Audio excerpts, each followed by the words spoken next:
జిల్లాలో BRS party నాశనం చేసిన ఒక లిల్లీపుట్ నాయకుడు ఆమెవరు ఈమెవరు అని మా గురించి మాట్లాడుతూ ఉన్నారంటే మరి ఆయనకు ప్రోత్సాహం ఇస్తున్నది ఎవరో కూడా ప్రజలు ఆలోచించుకోవాలి.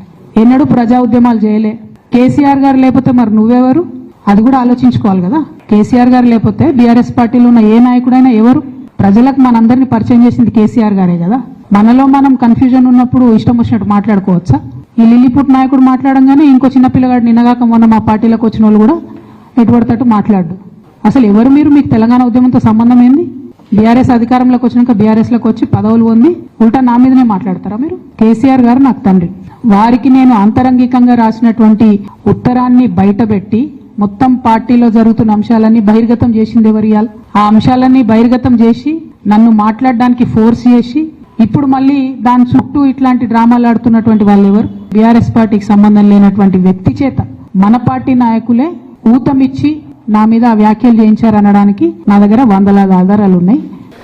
నేను అనుకుంటుంది ఏంటంటే నా ఉద్యమ ప్రస్థానానికి సంబంధించి వారికి ఉన్న జ్ఞానం కానీ వారి జ్ఞానానికి నా జోహార్లు. ఇక రెండో విషయం ఏమంటారా, ఇతర కార్యక్రమాలకు సంబంధించి ఇతర విషయాలకు సంబంధించి వారు మాట్లాడింది మనకు చాలా స్పష్టంగా కనపడింది. ఆ మాటలు ఇవాళ కొత్తగా కవిత గారు మాట్లాడిన మాటల్లో కొత్త విషయాలు ఏం నాకు కనపడలేదు.